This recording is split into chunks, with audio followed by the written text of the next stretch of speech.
আপনারা দেখতে পেয়েছেন যে অন্তর্বর্তীকালীন সরকার কর্তৃক গৃহীত ১৩৩টি অধ্যাদেশ মহান জাতীয় সংসদে উত্থাপন করা হয়েছে। তন্মধ্যে ১২টি অধ্যাদেশকে ল্যাপস করার প্রস্তাব করা হয়েছে, ৩টি অধ্যাদেশকে বাতিল করার প্রস্তাব করা হয়েছে, ১৩টি অধ্যাদেশকে পর্যালোচনা করে নতুন করে ফর্মুলেট করার প্রস্তাব করা হয়েছে, ৭৪টি অধ্যাদেশকে পাশ করার প্রস্তাব করা হয়েছে, যেভাবে আছে এভাবেই পাশ করার প্রস্তাব করা হয়েছে, এবং ৩১টি অধ্যাদেশকে সংশোধন সাপেক্ষে পরবর্তীতে পার্লামেন্টে উত্থাপন করার জন্য প্রস্তাব করা হয়েছে। এই বিষয় সংক্রান্ত একটি বিশেষ কমিটি গঠিত হয়েছে। এই বিশেষ কমিটিতে গতকালকে রাতে পর্যালোচনা বৈঠক শেষ হয়েছে। আগামী ২ তারিখের মধ্যে মহান জাতীয় সংসদে এই ব্যাপারে রিপোর্ট পেশ করার দিন ধার্য আছে। এই প্রেক্ষিতে কয়েকটি বিষয় নিয়ে, যেগুলোর জাতীয় গুরুত্ব আছে, এই কয়েকটি বিষয় নিয়ে আমরা আপনাদের সঙ্গে কথা বলবো। সবগুলি অধ্যাদেশ আপনাদের সঙ্গে আলোচনার বিষয়বস্তু নয়। তার মধ্যে প্রথমটা হলো গণভোট অধ্যাদেশ। আপনারা দেখবেন যে গণভোট অধ্যাদেশকে ইনফ্রাকচুয়াস হিসেবে ল্যাপস করার প্রস্তাব করা হয়েছে।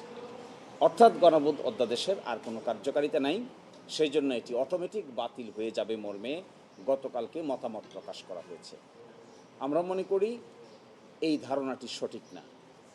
গণভোট অধ্যাদেশের সঙ্গে জুলাই সনদ বাস্তবায়ন আদেশের ধারা ৬ এবং বাংলাদেশের নির্বাচন কমিশন কর্তৃক ঘোষিত নির্বাচনের তফসিল ওতপ্রোতভাবে জড়িত, এবং নির্বাচনের তফসিল তার সাথে জুলাই সনদ বাস্তবায়ন আদেশের ধারা ৬ এবং গণভোট অধ্যাদেশের শিডিউলে উল্লিখিত ৩০টি ঐকমত্যের বিষয়, এইগুলো এতভাবে ইন্টারলিঙ্কড, একটাকে যদি আরেকটা থেকে আলাদা করা হয় তাহলে আরেকটা অটোমেটিক মৃত্যুবরণ করবে।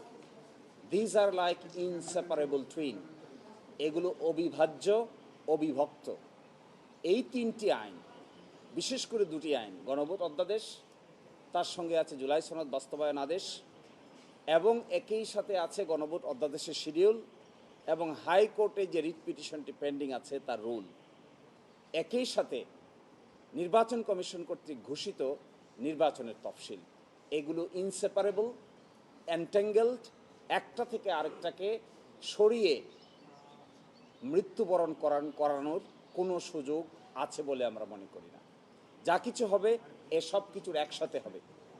যে সিদ্ধান্তই নিতে হবে, এই সিদ্ধান্ত নিতে হবে সবগুলোকে একসাথে করে। ৬ ধারায় বলা আছে যে গণভোট অধ্যাদেশ, গণভোট সংগঠনের লক্ষ্যে, নির্বাচন কমিশন কর্তৃক গণভোট সংগঠনের লক্ষ্যে একটা আইন প্রণয়ন করতে হবে। জুলাই সনদ বাস্তবায়ন আদেশের ধারা ৬, সেখানেই সেই আলোকেই একটি গণভোট অধ্যাদেশ জারি করা হয়েছে। এখন যদি গণভোট অধ্যাদেশকে আপনি সেপারেট করে কিল করে দেন, নাই করে দেন, তাহলে it will effect directly July সনদ বাস্তবায়ন আদেশ ধারা ৬, তার প্রিয়েম্বল এবং গণভোট অধ্যাদেশের শিডিউল। গণভোট অধ্যাদেশের শিডিউলটা যদি আপনারা দেখেন, এখানে জাতীয় ঐকমত্য কমিশনে একমত পোষণ করা ৩০টি বিষয়ে লিস্ট দেওয়া আছে। এই ৩০টি বিষয় আবার গণভোট হয়েছে যে 4টি প্রশ্নে, তার মধ্যে একটি প্রশ্নের অন্তর্ভুক্তি আছে।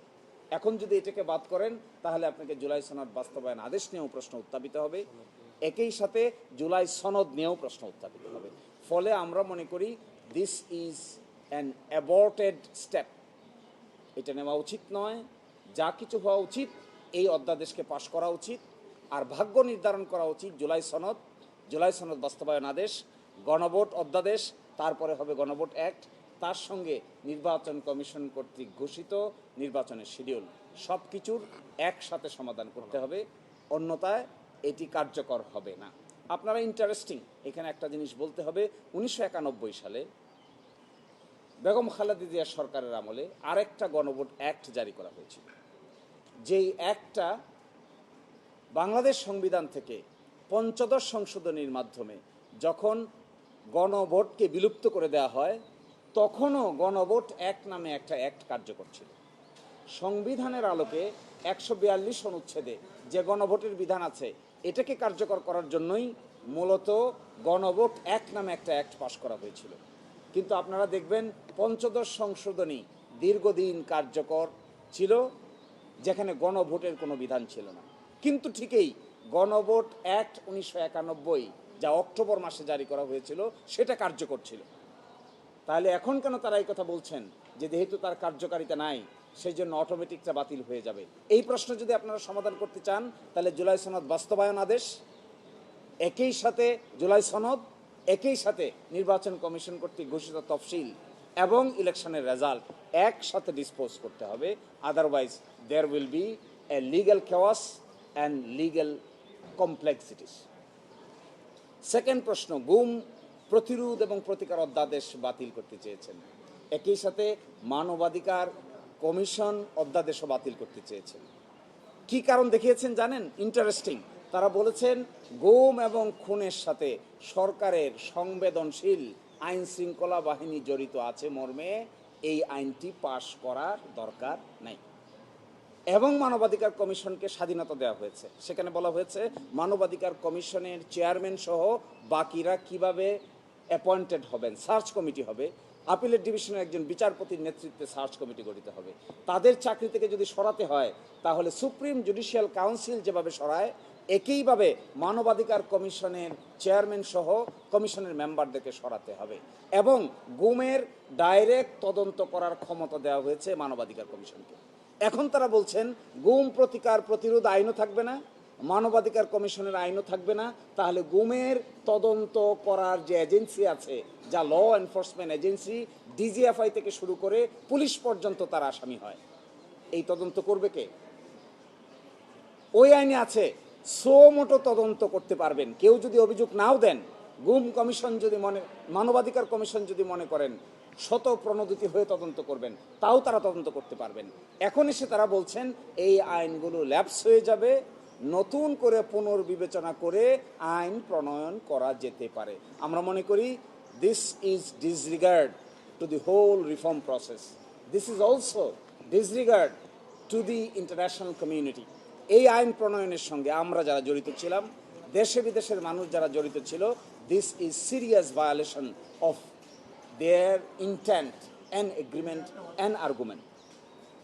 সেকেন্ড ইন্টারেস্টিং জিনিস, তারা বলছেন দুর্নীতি দমন কমিশন সংক্রান্ত যে সংশোধনী অধ্যাদেশ আছে এটাও তারা বাদ চান। আপনারা জানেন দুর্নীতি দমন কমিশনের অধ্যাদেশ, সংশোধনী অধ্যাদেশে কি আছে? সেখানে বলা ছিল দুদকের মহাপরিচালক এবং পরিচালকগণ একটা সার্চ কমিটির মাধ্যমে তাদেরকে নিয়োগ করা হবে।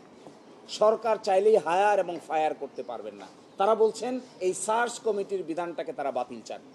তাহলে দুদকের মহাপরিচালক কিভাবে অ্যাপয়েন্টেড হবে? দুদকের পরিচালকগণ কিভাবে অ্যাপয়েন্টেড হবেন? সরকার যারে চাইবেন তাকেই বসাবেন, যাকেই বাদ দিতে চাইবেন তাকেই বাদ দেওয়াবেন। মহাপরিচালককে তারা এক ধরনের প্রেশার ক্রিয়েট করেই তাকে পদত্যাগ করিয়েছে। এখন যদি কেউ স্বেচ্ছায় পদত্যাগ না করে নতুন যে একজন অ্যাপয়েন্টমেন্ট দিবেন, সার্চ কমিটির অধ্যাদেশ যদি বাতিল হয় তাহলে দুদকের মহাপরিচালক কিভাবে অ্যাপয়েন্টেড হবেন? তার তো কোনো প্রসেস নাই। দুদকের চেয়ার এবং আরো ইন্টারেস্টিং দেখেন, সুপ্রিম কোর্টে বিচারক নিয়োগ অধ্যাদেশকে ওনারা বলেছেন অসাংবিধানিক, এই জন্য বাতিল চেয়েছেন। এই মর্মে একটা রিট পিটিশন হয়েছিল হাইকোর্ট ডিভিশনে, আপনারা সাংবাদিকরা অনেকেই সাক্ষী। এই বিচারক নিয়োগ অধ্যাদেশ চ্যালেঞ্জ করে রিট পিটিশন নাম্বার 3936/2025 আজকে যে কারণে তারা অসাংবিধানিক বলছেন, এই কারণেই একটি রিট পিটিশন হয়েছিল। অনারেবল হাইকোর্ট ডিভিশন ওই রিট পিটিশনটা সামারিলি রিজেক্ট করে দিয়েছেন উইথ অবজারভেশন। এখন এসে বলছেন এই অ্যাপয়েন্টমেন্ট সিস্টেমটা অসাংবিধানিক, এই জন্য আইনটাকে আমরা ল্যাপস করে দিতে চাই। তাহলে সুপ্রিম কোর্টের বিচারক নিয়োগ হবে কি করে? আগের মতো কানাকানি করে? আগের মতো টেবিলের নিচে দিয়ে কে কাকে পছন্দ করি আর কে কাকে অপছন্দ করি, এইভাবে এটা পছন্দ করেন, এটা পছন্দ করেন, কে কার জুনিয়র আর কে কার সিনিয়র, কার বাড়ি কোথায়, কার আইডেন্টিটি কি, কার রাজনৈতিক পরিচয় কি, এইভাবে নিয়োগ দিবেন? এই নিয়োগ প্রক্রিয়া থেকে সরে এসে কমিশন হলো, যাচাই বাছাই প্রক্রিয়া হলো, গণবিজ্ঞপ্তি হলো, ভাইবা হলো, প্রধান বিচারপতি সেই কমিশনের প্রধান। এখন এসে বলছেন প্রধান বিচারপতির ক্ষমতাকে খর্ব করা হচ্ছে। কেন? প্রধান বিচারপতি নিজেই তো সেই কমিশনের প্রধান। এখানে আরো 7 জন সদস্য আছেন, তারা যাচাই বাছাই করে এই পরামর্শ রাষ্ট্রপতির কাছে পাঠাবেন, রাষ্ট্রপতি সেখান থেকে নিয়োগ দিবেন। তারা এসে বলছেন এই প্রক্রিয়া অসাংবিধানিক। প্রক্রিয়া যদি অসাংবিধানিক হয় তাহলে বিচারক নিয়োগ প্রক্রিয়ার ক্ষেত্রে কি ধরনের স্বচ্ছ ব্যবস্থাপনা করতে চান তার সুনির্দিষ্ট প্রস্তাব দিতে হবে। আর সুনির্দিষ্ট ব্যবস্থাপনা বের না করে বর্তমানে স্ট্রাকচারটাকে নষ্ট করতে চাওয়াটা আমাদের উচ্চ আদালতকে ধ্বংস করার আরেকটা নতুন সিস্টেম জারি করতে চাচ্ছে। বৈধ বলেছেন, হাইকোর্ট যাকে সাংবিধানিক বলেছেন এর জোরে এটাকে এখন বলছেন অসাংবিধানিক। ভালোই তো। That is what is a dichotomy. In one hand you are saying to uplift the constitution, in other way around you are destroying the constitution.